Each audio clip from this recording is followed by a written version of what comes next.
K Ganesh, ഒന്നാമതായി ഈ ന്യൂട്രീഷനുമായി ബന്ധപ്പെട്ട് ജിൻഡോ ജോൺ പറഞ്ഞിരിക്കുന്ന ആക്ഷേപത്തിനുള്ള മറുപടി ആദ്യം. ഒന്ന്, എത്രമാത്രം നീചമായിട്ടുള്ള മനസ്ഥിതിയുള്ള ആളുകളാണ് ഇവരെ എന്നതാ. കാരണം ഒരു നരേന്ദ്രമോദിയുടെ വിരോധം നമുക്ക് മനസ്സിലാക്കാം, ഇവരുടെ നരേന്ദ്രമോദി വിരോധം നമുക്ക് മനസ്സിലാക്കാൻ സാധിക്കുന്നതേ ഉള്ളൂ. ഇവരൊരു കാരണം രാജ്യത്തിലെ ജനങ്ങൾ, രാഷ്ട്രപതി മുതൽ ഇവിടുത്തെ സാധാരണക്കാരായിട്ടുള്ള ആളുകൾ വരെ ഈ വിഷയത്തിൽ, ഈ മെഡൽ നഷ്ടത്തിലുള്ള അവരുടെ കൂടെയാണ്, രാജ്യത്തിൻ്റെ പുത്രിയാണ് എന്ന് പറഞ്ഞ സമയത്ത്, അവരുടെ കൂടെ നിൽക്കുന്ന സമയത്ത് അതിൽ പോലും രാഷ്ട്രീയം കാണുന്ന ഇവരുടെ ദുഷിച്ച കാഴ്ചപ്പാടാണ് ഇവിടെ പുറത്തു വന്നിരിക്കുന്നത് എന്നതാണ്. നിങ്ങളൊന്ന് ആലോചിച്ച് നോക്കൂ. എല്ലാത്തിനും ഞാൻ ചോദിക്കട്ടെ, ഇവിടെ എത്ര ഈ ഇതുമായി ബന്ധപ്പെട്ടുള്ള കാര്യങ്ങളിൽ വളരെ അറിവുള്ള ആളാണ് നമ്മുടെ ഈ പാനലിസ്റ്റ് ആയിട്ടുള്ള ഒരാൾ വന്നിരിക്കുന്നത്. അദ്ദേഹം വേണുവിൻ്റെ ചോദ്യങ്ങൾക്കൊക്കെ എങ്ങനെയാണ് മറുപടി പറയുന്നത്? വേണു വീണ്ടും വീണ്ടും ചോദിക്കുന്നത് ഏത് ചോദ്യമാണ്? കാരണം അദ്ദേഹത്തിൽ നിന്നുള്ള ഒരു കാരണം ഈ വിനേഷ് ഫോഗട്ടിൻ്റെ ഭാഗത്ത് നിന്ന് അങ്ങനെയുള്ള ഏതെങ്കിലും പ്രതികരണം ഉണ്ടായോ? അവരുടെ കുടുംബത്തിന്റെ ഭാഗത്തു നിന്ന് അവരുടെ നിൽക്കട്ടെ, ആ കാര്യങ്ങളൊക്കെ താങ്കൾ വഴിയെ പറഞ്ഞോളൂ. ഇവിടുത്തെ പ്രധാനപ്പെട്ട ചോദ്യം, ഈ അംബാനിയുടെ ഈ പറയുന്ന ഭാര്യയുടെ പേരുള്ള ആശുപത്രി അല്ലേ, കോകിലാബെൻ ആശുപത്രി, ജിൻഡോ, ആ ആശുപത്രിയിലെ എല്ലുരോഗ വിദഗ്ധനോ വിദഗ്ധയോ അങ്ങനെ ഒരാളെ വിട്ടിരിക്കുകയാണ് എന്ന പറയുന്ന വിമർശനത്തിനുള്ള മറുപടി. അല്ല, ഞാൻ ആ കാര്യത്തെക്കുറിച്ച് ഞാൻ ഇപ്പോഴാണ് കേൾക്കുന്നത്. അത് ഞാൻ പറയാം, കോൺഗ്രസ്സുകാർ ഇങ്ങനെ പറഞ്ഞുകൊണ്ടേയിരിക്കും, അവരെല്ലാ കാലഘട്ടത്തിലും പറഞ്ഞുകൊണ്ടിരിക്കും. അവർ ഇലക്ഷനിൽ തോൽക്കുന്ന സമയത്ത് അവരെന്താ പറയാറുള്ളത്? ഇലക്ഷൻ തോൽക്കുന്ന സമയത്ത് അവർ ഇവിടുത്തെ ഇലക്ഷൻ കമ്മീഷനെയും ഇലക്ഷൻ സാമഗ്രികളെയും കുറ്റം പറയുന്ന ആളുകളാണ്. അവർ ജയിക്കുന്ന സമയത്ത് എങ്ങനെ പറയാം? അപ്പൊ ഇതെല്ലാ കാലഘട്ടത്തിലും പറയും. ഇവിടെ വ്യക്തത ഉണ്ടെങ്കിൽ നമുക്ക് വിടാം. പക്ഷെ രണ്ടാമത്തെ കാര്യം, ഇവിടെ ഈ പറയുന്ന 6 മിനിറ്റ് മൻസൂർ മാണ്ഡവ്യ പ്രതികരിക്കുകയുണ്ടായല്ലോ. ആ ഘട്ടത്തിൽ ഇപ്പോൾ ജിൻഡോ പറഞ്ഞതുകൊണ്ട് മാത്രമല്ല, 2 മിനിറ്റ് എല്ലാവർക്കും അറിയുന്ന കാര്യം പറയുന്നു, 4 മിനിറ്റ് കണക്കപ്പിള്ളയെ പോലെ പറയുകയാണ് വിനേഷ് ഫോഗട്ടിന് ചെലവാക്കിയിരിക്കുന്ന തുകകൾ ഇനം തിരിച്ച്. അങ്ങനെ പറയേണ്ട ഒരു കാര്യമാണോ ഇത്? എന്ന് മാത്രമല്ല, അങ്ങനെ കണക്ക് അവതരിപ്പിച്ച് ഈ ചെലവ് കൊടുത്ത് ഇതിങ്ങനെ നിലനിർത്തിയിരിക്കുന്നു എന്ന് പറയുകയാണോ ഈ ഘട്ടത്തിൽ ഈ വിനേഷ് ഫോഗട്ടിനൊപ്പം നിന്നു എന്നതിന്റെ തെളിവായി ഈ കേന്ദ്ര സർക്കാർ മുന്നോട്ട് വെക്കുന്നത്? കണക്കുകളാണോ വേണ്ടത്? വേണോ ഇവിടെ ഈ കണക്ക് അവതരിപ്പിച്ചില്ലായിരുന്നുവെങ്കിൽ നിങ്ങൾ എന്താ പറയുക? കണക്ക് മാത്രം അവതരിപ്പിക്കുന്നതിന് എന്താണ് പറയേണ്ടത്? കണക്ക് അവതരിപ്പിച്ചത് നല്ല കാര്യം.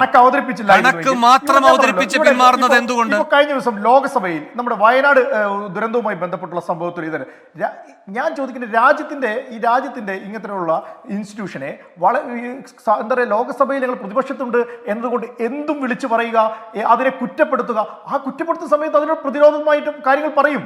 അത് പറയേണ്ടതല്ലേ, അറിയേണ്ടതല്ലേ, ജനങ്ങൾക്ക് അറിയണ്ടേ, കാര്യങ്ങൾ അറിയണ്ടേ? ഇവിടെ ഒരു ഭാഗത്തുള്ള കുറ്റപ്പെടുത്തലുകൾ മാത്രം കേട്ടാൽ മതിയോ? ഇവിടുത്തെ ജനങ്ങൾക്ക് അറിയേണ്ടത് എന്താ? ചർച്ച ചെയ്യുമ്പോൾ എന്തിനാണ് പേടിക്കുന്നത്? എല്ലാ തരത്തിലുള്ള കാര്യങ്ങളും പറയേണ്ടതല്ലേ? അപ്പോൾ അത്തരത്തിലുള്ള കാര്യങ്ങൾ ഞാൻ ചോദിക്കട്ടെ, ഇങ്ങനൊരു അവസരത്തിൽ രാജ്യത്തിന്റെ കൂടെ നിൽക്കുന്നതിന് പകരം, രാജ്യത്തിലെ വിനേഷ് ഫോഗട്ടിന് ഒപ്പം നിൽക്കുന്നതിന് പകരം രാജ്യത്തെ കുറ്റപ്പെടുത്തിക്കൊണ്ട് രാജ്യം അല്ല, അവിടെയാണ് ജിൻഡോ പറയുന്ന മൂന്നാമത്തെ കാര്യം കിടക്കുന്നത്.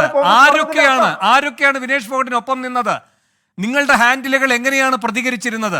ഇപ്പോൾ BJP നിവൃത്തി കെട്ടപ്പോൾ ഒരു എക്സ്പോസ്റ്റ് ഇട്ടിട്ടുണ്ട് വളരെ ഔപചാരികമായിട്ട്.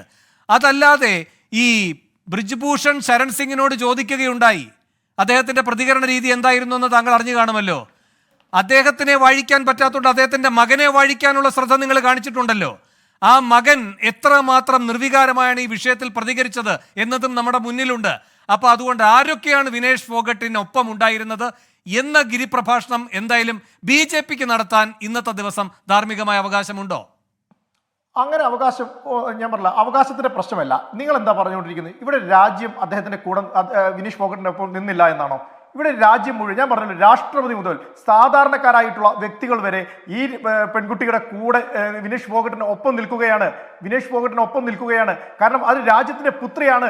അവരുടെ എന്താ പറയുക, കഷ്ടപ്പാടുകളെ കുറിച്ചൊക്കെ പ്രധാനമന്ത്രി ഈ രാജ്യത്തിന്റെ പുത്രിയാണ് ജന്തർ മന്ദറിൽ നിന്ന് വലിച്ചഴിച്ചുകൊണ്ട് പോയത്. അല്ലല്ല,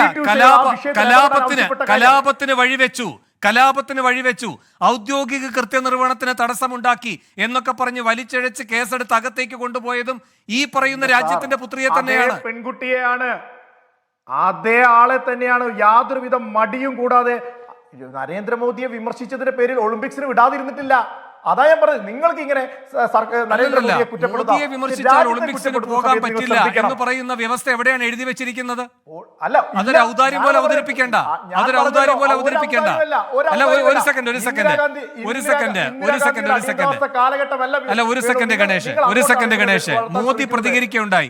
ഈ ബ്രിജ്ഭൂഷണെതിരായ സമരത്തിൽ എന്തായാലും ക മ എന്നൊരക്ഷരം ആ മഹത്തായ നാവിൽ നിന്ന് വന്നതായി കണ്ടിട്ടില്ല, ഒരു എക്സ്പോസ്റ്റും കണ്ടിട്ടില്ല. ഒരു second Vinesh, you are A champion among champions. You are India's pride and an inspiration for each and every Indian. Today's setback hertz എന്നാണ് മോദി പറയുന്നത്. Today's setback hertz. ഇവർ ഇതിനേക്കാൾ മുറിവേറ്റ് നിന്ന് ഈ മോദിയിൽ നിന്ന് നീതി വേണമെന്ന് പറഞ്ഞ് വിലപിച്ചിട്ടുണ്ട്. ആ സമയത്ത് എന്താണ് ഒരു ഹേർട്ട് ഫീലിംഗും ഉണ്ടാകാതിരുന്നത്? അപ്പൊ ഇതൊക്കെ സെലക്റ്റീവ് ആയിട്ടുള്ള ഐക്യദാർഢ്യമാണ്, സെലക്റ്റീവ് ആയിട്ടുള്ള ഹേർട്ട് ഫീലിംഗ് ആണ് ഗണേഷേ. അല്ല, ഒറ്റ മിനിറ്റ്, ഞാൻ പറഞ്ഞു, രാജ്യത്ത് നടക്കുന്ന ജനാധിപത്യ പോരാട്ടങ്ങളും രാജ്യത്ത് നടക്കുന്ന ജനാധിപത്യ സമരങ്ങളും ഈ സ്പോർട്സുമായിട്ട് കൂട്ടിക്കുഴയ്ക്കരുത്. അത് രണ്ടും രണ്ടാണ്. ജനാധിപത്യ സമരം നരേന്ദ്രമോദിയെ വിമർശിക്കാം, ഫെഡറേഷന്റെ തലപ്പത്ത് നിന്ന് മാറ്റണം, അതിൽ ഇന്ന കാരണങ്ങളുണ്ട് എന്ന് പറഞ്ഞ് നടത്തുന്ന സമരത്തിൽ എവിടെയാണ് സാർ രാഷ്ട്രീയം? വിമർശിക്കാം. ഗണേഷ്, എവിടെയാണ് രാഷ്ട്രീയം? അതിൽ ജനാധിപത്യ പോരാട്ടങ്ങളുമായിട്ട് കൂട്ടിക്കുഴയ്ക്കാൻ ശ്രമിക്കരുത്. അവർ വിമർശിച്ചതിന്റെ പേരിൽ അവരെ ഒളിമ്പിക്സിന് വിടാതിരിക്കുകയല്ല ചെയ്തത്. എല്ലാ തരത്തിലും ഈ സർക്കാർ അവർക്ക് കൂടെ നിന്നു, അവരോടൊപ്പം നിന്നു. അവരെ ഈ ഒളിമ്പിക്സിലേക്ക് അവർ മെഡലുമായിട്ട് വരുന്നത് കാത്തു നിൽക്കുകയാണ് ഞങ്ങൾ ചെയ്തത്. അവർ മെഡലുമായിട്ട് വരണം എന്ന് ആഗ്രഹിക്കുകയാണ് ജനത ചെയ്തത്. നേതൃത്വം കൊടുക്കാൻ മോദിയെ പറ്റി വിമർശിച്ചിട്ടും ഒളിമ്പിക്സിന് വിടാതിരുന്നില്ലല്ലോ എന്നാണ് പറയുന്നത്. അല്ല വേണു, അത് ഇവരുടെ ഔദാര്യമാണോ? ഈ രാജ്യത്തെ കായിക താരങ്ങളുടെ അവകാശമാണ്. അങ്ങനെ പറയാൻ പാടില്ല മോദി. അല്ലല്ല, അങ്ങനെ പറയാൻ പാടില്ല ഗണേഷ്, അങ്ങനെ പറയുന്നത് ശരിയല്ല. നിങ്ങൾ വേറെ ആരോടെങ്കിലും കൺസൾട്ട് ചെയ്തോ, നിങ്ങളുടെ നേതാക്കന്മാരോട് കൺസൾട്ട് ചെയ്തോ? അങ്ങനെ പറയാൻ പാടില്ല. ഈ രാജ്യത്തെ കായിക താരങ്ങളുടെ അവകാശമാണ്. അവർക്ക് അർഹതയും യോഗ്യതയും ഉണ്ടെങ്കിൽ ഒളിമ്പിക്സിന് വിടുക എന്നുള്ളത്. ഒരു കാര്യം ആലോചിച്ചോണം. സാക്ഷി മാലിക് ഒരു സെക്കൻഡ് ഗണേഷേ, സാക്ഷി മാലിക് നിറകണ്ണുകളോട് അവരുടെ ബൂട്ട് അഴിച്ചു വെച്ചതിന്റെ ക്രെഡിറ്റ് ആർക്കാണ്? അങ്ങനെയെങ്കിൽ ഇപ്പോ ഈ വിനേഷ് ഫോഗട്ടിനെ അങ്ങോട്ടേക്ക് വിടുന്നതിന്റെ ക്രെഡിറ്റ് അടിക്കുന്നുവെങ്കിൽ അതുപോലെ തന്നെ ഒളിമ്പിക് മെഡൽ നേടി നൽകിയ ഇന്ത്യയുടെ പുത്രിയായിട്ടുള്ള സാക്ഷി മാലിക്കിന്റെ ബൂട്ട് അഴിപ്പിച്ചതാരാ? അല്ല, ഞാൻ പറഞ്ഞു, രാജ്യത്ത് നടക്കുന്ന ജനാധിപത്യ സമരങ്ങളും രാഷ്ട്രീയ സമരങ്ങളും ഇതിനുമായിട്ട് കൂട്ടിക്കുഴയ്ക്കേണ്ട ആവശ്യമില്ല. അതാ ഞങ്ങൾ പറഞ്ഞത്. ഇങ്ങനെ ഒരു സമരം നടക്കുമ്പോ ഈ പറയുന്ന പുരസ്കാരങ്ങളെല്ലാം ഗംഗയിൽ എറിയാൻ പോകുന്നു എന്ന് പറയുമ്പോ ഇന്ത്യയിലെ കർഷകർ മക്കളെ പോലെ ഇവരെ ചേർത്ത് നിർത്തി, ഒരു സെക്കൻഡ്, അവരെ അതിൽ നിന്ന് പിന്തിരിപ്പിച്ചില്ലേ? ബേഠി ബച്ചാവോക്കാരൻ എന്തുകൊണ്ട് അത് തോന്നിയില്ല? ഞാൻ പറഞ്ഞല്ലോ, ഈ രാജ്യത്ത് ആർക്കും ജനാധിപത്യ പോരാട്ടങ്ങളിൽ പങ്കെടുക്കാം. അവർക്ക് അവരുടേതായ സ്വാതന്ത്ര്യമുണ്ട്. അവർക്ക് നിങ്ങളുടെ ഔദാര്യമല്ലെന്നേ. ജനാധിപത്യ പോരാട്ടത്തിൽ പങ്കെടുക്കാം, മോദിയെ വിമർശിക്കാം, പക്ഷെ ഒളിമ്പിക്സിന് പോകാൻ അത് തടസ്സമല്ല. ഇതൊക്കെ ഇവിടുത്തെ വ്യവസ്ഥയാണ്. ജനാധിപത്യപരമായിട്ടുള്ള എല്ലാ പോരാട്ടങ്ങൾക്കും നേതൃത്വം കൊടുക്കാം. അത് സ്പോർട്സുമായിട്ട് താരതമ്യം ചെയ്യപ്പെടേണ്ടതില്ല. ഞാൻ ജിൻഡോട് വിഷമിക്കുന്നുണ്ട്. കോമൺവെൽത്ത് ഗെയിംസ് എന്ന് കേട്ടിട്ടുണ്ടായിരുന്നില്ലേ? എന്താ കോമൺവെൽത്ത് ഈ ഇവരുടെ സർക്കാരിന്റെ കാലഘട്ടത്തിൽ ചെയ്തത്? ഇവരുടെ എത്ര നേതാക്കന്മാരാ അതിന്റെ പേരിൽ ജയിലിൽ പോയത്?